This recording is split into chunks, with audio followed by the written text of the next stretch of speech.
तो हम क्या पढ़ रहे थे, ह्यूमन फैक्टर, और ह्यूमन फैक्टर में हमारा चल रहा था कौन सा चैप्टर, 6। हम पढ़ रहे थे टास्क यानी कि काम, ठीक है, काम क्या होता है।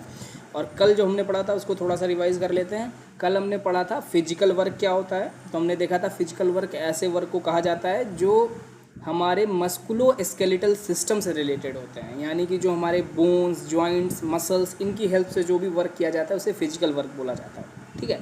और हमने ये भी देखा था, इसमें एक इम्पॉर्टेंट पॉइंट, सबसे इम्पॉर्टेंट पॉइंट जो देखा था वो ये देखा गया था कि जो हमारा फोर्स होता है किसी भी काम को करने के लिए, चाहे वो कोई मेंटेनेंस टास्क हो या कुछ और भी चीज़ हो, जब आप उसको परफॉर्म करते हैं तो उसको परफॉर्म करने के लिए जो फोर्स रिक्वायर्ड होता है वो फोर्स आपके मसल्स प्रोवाइड करते हैं, ठीक है।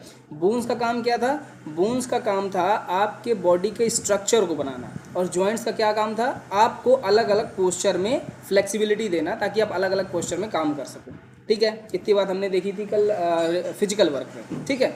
उसके बाद फिजिकल वर्क में एक बड़ी अच्छी चीज़ हमने ये देखी थी कि इलनेस हो, यानी कोई बीमारी हो, आपको कोई इंजरी हो, या अगर आपकी एजिंग हो रही है, यानी आप अगर बूढ़े होते जा रहे हैं धीरे धीरे करके, तो ऐसे कंडीशंस में ये जो मस्कुलो स्केलेटन सिस्टम है इनका कम्युनिकेशन आपस में अच्छा नहीं रहता है, यानी आपके मसल्स की पावर कम हो जाएगी, बोन्स की पावर कम हो जाएगी, जॉइंट्स उतना फ्लेक्सिबल नहीं बचेंगे। तो इसकी वजह से हमारे ह्यूमन परफॉर्मेंस पर भी, जो भी इंसान काम करता है उसके परफॉर्मेंस पर भी इफेक्ट पड़ता है, इसलिए हमको यहाँ पर पढ़ना पड़ता है। फिर इसके लिए हमने देखा था क्या करना चाहिए, तो बैलेंस डाइट हमेशा लीजिए, रेगुलर एक्सरसाइज करिए, ठीक है। कोशिश करिए आपको कोई बीमारी ना हो, कोई इंजरी ना हो, है ना। और जब ऐसी जगह पर काम कर रहे हैं जहाँ पर फ्यूम्स वगैरह हैं तो रेस्पिरेटर का यूज़ करिए। इन सारी चीज़ों का अगर आप ध्यान रखते हैं तो आपका जो इसके मस्कुलो स्केलेटल सिस्टम था वो प्रॉपर मेंटेन रहेगा, ठीक है। फिर हमने देखा था रिपीटेटिव वर्क क्या होता है। तो रिपीटेटिव वर्क का कहने का मतलब ये होता है जैसे आप कोई काम बहुत सालों से अगर करते आ रहे हैं तो उसे बोलते हैं दोबारा दोबारा सेम काम को ही करना, ठीक है। तो हमने इसमें एक चीज़ देखी थी कि इसमें गलती करने के चांसेस बढ़ जाते हैं। क्यों ऐसा होता है, इसका रीज़न ये होता है कि जो मेंटेनेंस मैनुअल्स होते हैं, अगर आप कंटिन्यूस उस पर काम करते आ रहे हैं किसी सिस्टम पर, तो एक वर्ड मैंने बताया था कॉम्प्लेंसी, ठीक है। इसका मतलब होता है चीज़ों को फॉलो करना, है ना। तो क्या होता है जब कोई टेक्नीशियन बहुत दिनों से एक ही सिस्टम पर काम करता है तो मैनुअल्स की उसे ज़रूरत नहीं होती है। और हमने पहले भी पढ़ा है कि जब आप कोई काम बहुत ज़्यादा दिन करते हैं तो क्या होता है, आपके मोटर प्रोग्राम में आ जाता है ना, यानी आपको पूरी रट जाती है वो चीज़, है ना।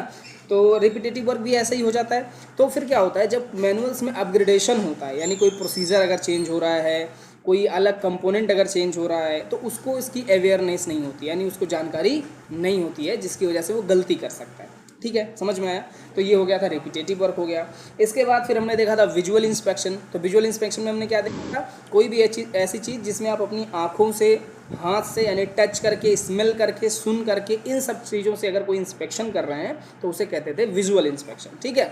और अपने विजुअल इंस्पेक्शन को और अच्छा करने के लिए हम क्या क्या यूज़ करते हैं, मैग्नीफाइंग ग्लास का यूज़ कर सकते हैं, बोरोस्कोप कर सकते हैं, ठीक है, यानी और या फिर हम टच करके किसी चीज़ को, जैसे आप जब ये एयर कंडीशनिंग सिस्टम, तो वहाँ पर आपको समझ में आएगा कि हाई प्रेशर और लो प्रेशर सिस्टम को आप टच करके भी फील कर सकते हैं, ठीक है। इसके अलावा आपने बहुत बार ऐसा सुना होगा कि लोग सुन करके ही बता सकते हैं ना कि मशीन में गड़बड़ी है या नहीं है। तो उस तरह से ये सब के सब किसके अंडर में आते हैं, विजुअल इंस्पेक्शन के ही अंडर में आते हैं। विजुअल इंस्पेक्शन का मतलब सिर्फ इतना नहीं है कि सिर्फ आप आंखों से देखिए, उसके लिए कुछ इंस्ट्रूमेंट का भी यूज़ कर सकते हैं। फिर मैंने कि इसमें एक इंपॉर्टेंट चीज़ बताई थी कि एक कुछ ऐसे इंस्पेक्शंस भी होते हैं जिसमें विजुअल इंस्पेक्शन की ज़रूरत पड़ती है, जैसे कि आपका फ्लोरेसेंट पेनिट्रेट इंस्पेक्शन। यानी कि मैंने इसमें बताया था कि क्या होता है, आप किसी कलर, एक स्पेशल कलर की डाई जो है वो पूरे सरफेस पे लगाते हैं, डाई मतलब रंग, ठीक है। और इससे क्या होता है, जहाँ पर क्रैक्स वगैरह होते हैं वो डिफरेंट कलर में दिखाई देता है ना। तो वहाँ भी आप अपने आंखों से देख के इंस्पेक्ट कर रहे हैं तो वहाँ पर भी आपको विजुअल इंस्पेक्शन की ज़रूरत पड़ती है। इतना हमने कल पढ़ा, ठीक है। अब आज हमको जो पढ़ना है वो चैप्टर भी खत्म हो जाएगा, एक ही टॉपिक हमारा छूटा था कल, वो था कॉम्प्लेक्स सिस्टम, ठीक है। तो इसको पढ़ाएंगे, उसके बाद थोड़ा सा रिवीजन कर लेंगे पूरे चैप्टर का एक साथ, ठीक है। तो देखो कॉम्प्लेक्स सिस्टम क्या है ना। तो सबसे पहले तो ये जानना चाहिए हमको कि आज के जितने भी मॉडर्न एयरक्राफ्ट हैं वो सारे के सारे कॉम्प्लेक्स सिस्टम में इंक्लूडेड हैं, है ना। तो इसका रीज़न होना चाहिए क्यों इंक्लूडेड है। तो उसका रीज़न ये होता है क्योंकि जो हमारे मॉडर्न एयरक्राफ्ट्स हैं उसमें बहुत सारे इनपुट्स एक सिस्टम से निकलते हैं, दूसरे सिस्टम में जाते हैं, उनको मॉडिफाई किया जाता है, उनका यूज़ किया जाता है। उनसे निकलने वाले आउटपुट को हम एक से ज़्यादा सिस्टम को भी दे सकते हैं, सिर्फ एक सिस्टम को ही दे सकते हैं, बहुत अलग अलग सिस्टम में उसे इंटीग्रेट कर सकते हैं, ठीक है। तो इस कारण से जो मॉडर्न एयरक्राफ्ट्स आजकल के आते हैं, नए नए ज़माने के जो एयरक्राफ्ट्स आते हैं, इनको कॉम्प्लेक्स सिस्टम के अंदर रखा जाता है, ठीक है। उसका ये रीज़न है, ठीक है। इसके अलावा आप देखोगे तो हमारे एयरक्राफ्ट में जो सिस्टम्स हैं उनको हम बहुत अच्छे से डिवाइड भी कर सकते हैं और फिर उसे इंटीग्रेट भी हम कर सकते हैं अपने अपने तरीके से। जैसे एयरक्राफ्ट का जो एवियोनिक सिस्टम है ना, वो क्या करता है एयरक्राफ्ट में, अब आप देख रहे हो धीरे धीरे करके वो एयरक्राफ्ट के कंट्रोलिंग में, इंजन के परफॉर्मेंस में, फटैक वगैरह ईईसी आप पढ़े होगे, है ना। तो ये धीरे धीरे करके क्या हो रहा है कि सारे के सारे सिस्टम जो है वो इंटीग्रेट होते जा रहे हैं, है ना। पहले क्या था, इलेक्ट्रिकल चीज़ें अलग होती थी, मैकेनिकल चीज़ें अलग होती थी, अब ऐसा नहीं है। अब क्या होता है, इंटीग्रेशन होता है, यानी उनके इनपुट्स का यूज़, यानी एवियोनिक सिस्टम के इनपुट्स का यूज़ हम मैकेनिकल सिस्टम में करते हैं, कुछ मैकेनिकल सिस्टम का एडवांटेज लेकर के हम एवियोनिक सिस्टम को अच्छा बनाते हैं, ईजी बनाते हैं, है ना। तो जितने भी सिस्टम्स हैं या सब सिस्टम्स हैं, यानी सिस्टम के अंदर के जो कंपोनेंट्स हैं उन्हें सब सिस्टम बोलते हैं।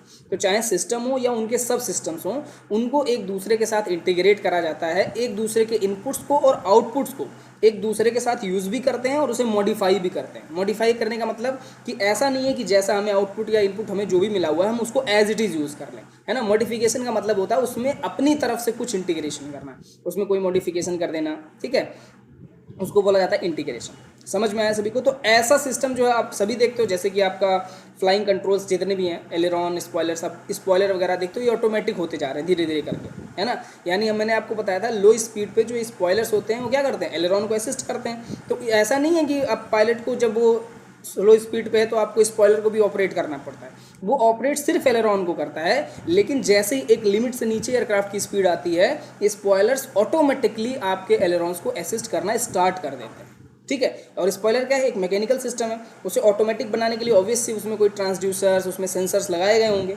है ना। स्पीड सेंसर लगा होगा तभी ना वो जान पाया कि एयरक्राफ्ट की स्पीड कम हो गई, है ना। तो इस तरीके से आप देख रहे हो फ्लाइंग कंट्रोल्स को हमने ऑटोमेटिक कर दिया, यानी एवियोनिक सिस्टम से जोड़ दिया। फिर लैंडिंग गियर्स, लैंडिंग गियर में भी आपने पढ़ा होगा कि लैंडिंग गियर पहले क्या होता था। देखो लैंडिंग गियर का एक डिसएडवांटेज भी है कि आप उसे खुला नहीं छोड़ सकते, है ना। क्यों नहीं छोड़ सकते, देखो पहले के जो एयरक्राफ्ट होते थे उसमें ऐसे खुले ही रहते थे, छोटे वाले एयरक्राफ्ट में, जैसे सेस्ना में आपने देखा है, वो क्या है, खुले हैं, मतलब रिट्रैक्टेबल नहीं है, वो अंदर नहीं जाते हैं, आपके व्हील वेल्स में नहीं जाते हैं।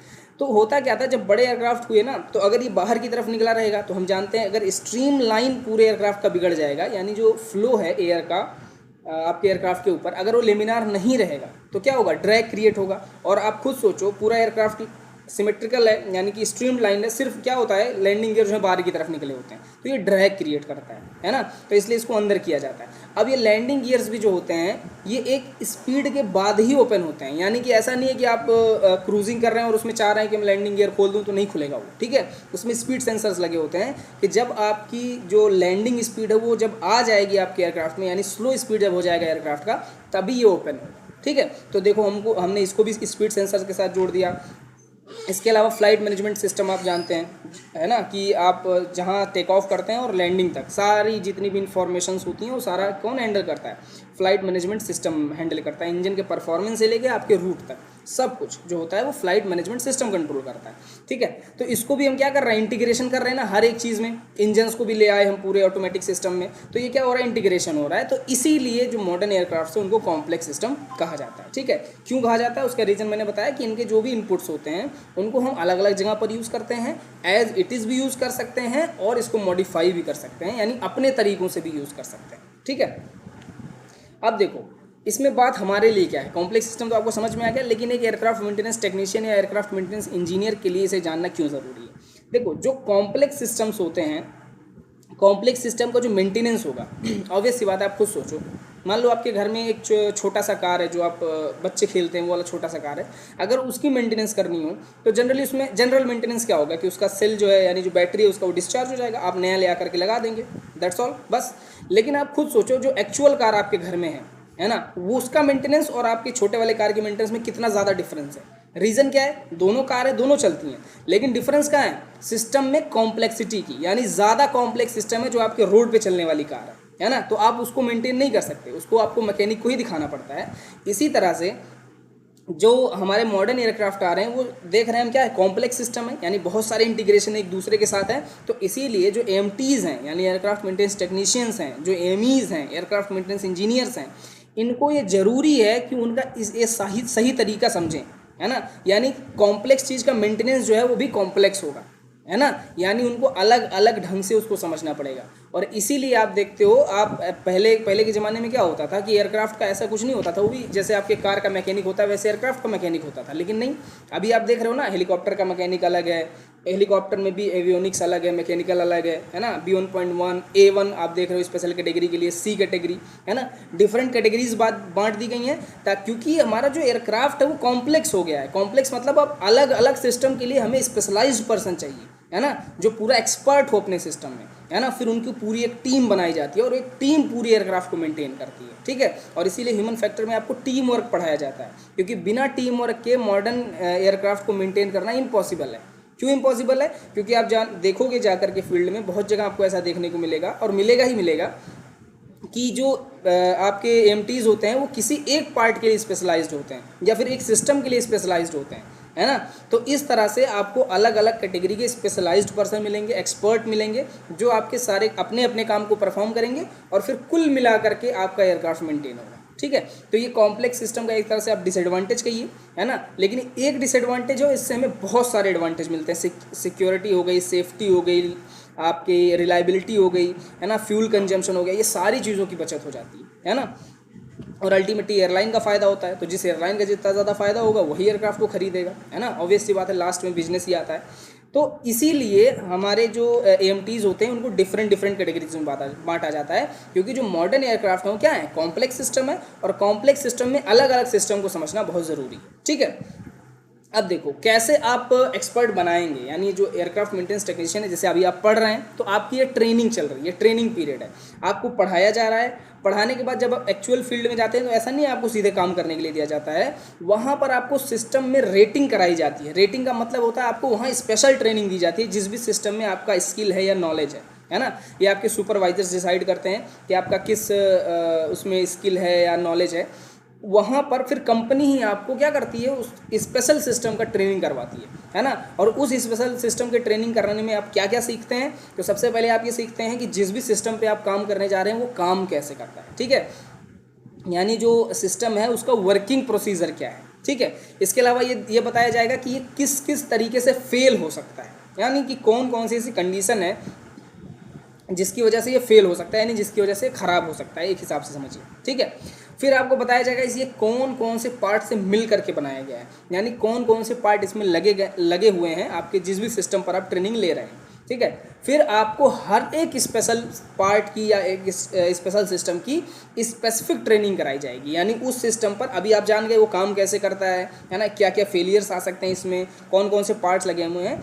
अब आपको डिटेल में एक एक चीज़ की जानकारी दी जाएगी कि किस चीज़ का क्या काम होता है, अगर ये ऐसा काम नहीं कर रहा है तो आपको क्या करना है, क्या नहीं करना है। मेंटेनेंस मैनुअल्स दिखाए जाएंगे, सारी चीज़ें बताई जाएंगी, जो उस फील्ड के एक्सपर्ट होंगे वो चीज़ें आपको समझाएंगे, ठीक है। तो इस तरह से आपको ट्रेनिंग कराई जाती है, और ट्रेनिंग कराने के बाद भी मतलब ये आपकी ट्रेनिंग हो गई, आपको सारा कुछ जानकारी मिल गया, ठीक है।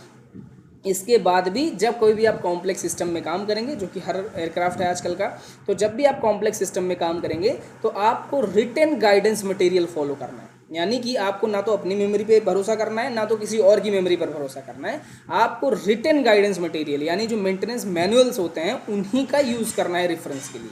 यानी अगर आपको कहीं कुछ सही करना है ना, कुछ मेंटेन करना है, किसी कंपोनेंट को बाहर निकालना है, नया कंपोनेंट लगाना है, इन सभी कंडीशंस में अगर आपको कोई भी डाउट होता है ना, तो आप किसको रेफ़र करेंगे, अपने रिटन गाइडेंस मटेरियल्स को, ठीक है। क्यों? क्योंकि रिटन गाइडेंस मटेरियल्स को अगर आप फॉलो करते हैं और बाद में अगर कोई गलती होती है या इन्वेस्टिगेशंस वगैरह होते हैं, तो आप प्रूफ देने के लिए काबिल होते हैं कि भैया हमने ये वाले प्रोसीजर को फॉलो किया, ठीक है। फिर और इसमें क्या क्या मिल सकता है आपको, जो गाइडेंस मटेरियल होते हैं इसमें आपको पहली बात मिल सकती है, अगर आप कोई टास्क परफॉर्म कर रहे हैं, है ना, यानी कुछ मेंटेन कर रहे हैं, तो उसकी पूरी प्रोसीजर आपको मिल सकती है। कि अगर आपको मान लीजिए कोई टास्क, एक इंजन से कोई वाल्व आपको लगाना है, तो उसकी पूरी प्रोसीजर आपको मिल सकती है कि इसको निकालना कैसे और नया वाला कैसे लगाना है। ये पूरा प्रोसीजर आपको मिल सकता है आपके मेंटेनेंस मैनुअल में, ठीक है। इसके अलावा आपको इंस्पेक्शन के मेथड्स मिल सकते हैं, जैसे अगर किसी सिस्टम पर आपको इंस्पेक्शन करना है तो उसके भी मेथड आपको रिटर्न यानी गाइडेंस मटेरियल में मिलेंगे। इसके अलावा अगर कोई एडजस्टमेंट्स करने हैं, एडजस्टमेंट का मतलब कोई चीज़ अगर अपनी पोजीशन पे नहीं है, उसको अपने पोजीशन पर लेकर के आना है या कोई और चीज़ है, तो ऐसे कंडीशंस में ये भी प्रोसीजर आपको कहाँ मिलेगा, आपके मैनुअल में मिलेगा। इसके अलावा जो भी सिस्टम पे आप काम करने जा रहे हैं उस सिस्टम का किसी और सिस्टम के साथ क्या रिलेशन है ना, यानी कैसे दूसरे सिस्टम के साथ उसे इंटीग्रेट किया गया है ना, ये भी चीज़ें आपको कहाँ मिलेंगी, आपके मैनुअल्स में मिल जाएंगी, आपको रिटन गाइडेंस में मिल जाएगा पूरी तरह से, ठीक है। और आपको यही प्रोसीजर्स फॉलो करने हैं जो आपके इन मेंटेनेंस मैनुअल में लिखा गया है, यानी जो भी मैन्युफैक्चरर है एयरक्राफ्ट का, जो जिसने भी उस एयरक्राफ्ट को बनाया है, उसने जो भी प्रोसीजर आपको फॉलो करने के लिए दिया है, आप सिर्फ उस प्रोसीजर को फॉलो करेंगे, ठीक है। और इसमें एक बहुत अच्छी बात ये लिखी हुई है कि क्या होता है, बहुत सारे एयरक्राफ्ट जो हैं वो देखने में उनके जो सिस्टम्स हैं वो सिमिलर लगते हैं, ठीक है। इसमें बहुत सारे एग्जांपल भी दिया हुआ है, जैसे बोइंग 737 है, 747 है, या एयरबस 350 है। इन सभी के जो सब सिस्टम्स हैं या सिस्टम्स हैं वो देखने में बहुत ही ज़्यादा सिमिलर हैं, है ना, लेकिन इनके वर्किंग प्रोसीजर्स, इनके पार्ट जो इनमें लगाए गए हैं, या फिर इनके ट्रबल शूटिंग का तरीका, या फिर इसमें इंस्पेक्शन का तरीका, वो बहुत ही ज़्यादा डिफरेंट है ना। तो यानी आप सिर्फ देख करके ये अंदाज़ा नहीं लगा सकते हैं कि अगर हमने इस एयरक्राफ्ट में काम कर लिया है तो आप दूसरे एयरक्राफ्ट में भी काम कर सकते हैं, है ना। इसीलिए आपको स्पेशल एयरक्राफ्ट के स्पेशल सिस्टम पर स्पेशल ट्रेनिंग दी जाती है ना। अगर आप एक सिस्टम के लिए स्पेशलाइज्ड हैं तो आप दूसरे एयरक्राफ्ट पर नहीं काम कर सकते, आप एयरक्राफ्ट पर भी स्पेशलाइज्ड किए जाते हैं, और उसके बाद अगर किसी और एयरक्राफ्ट का स्पेशलाइजेशन लेना है तो उसके लिए अलग से आपको ट्रेनिंग करनी होती है, ठीक है। तो इस तरह से आपका काम करता है कॉम्प्लेक्स सिस्टम, ठीक। तो ये बस इतना ही है हमारा कॉम्प्लेक्स सिस्टम, और इसके बाद ये हमारा चैप्टर भी एंड हो गया, ठीक है। अब किसी को कोई डाउट हो जो मैंने आज पढ़ाया है, पहले ये पूछ लो, उसके बाद फिर हम थोड़ा सा रिवीजन भी करेंगे इस चैप्टर का, ठीक है।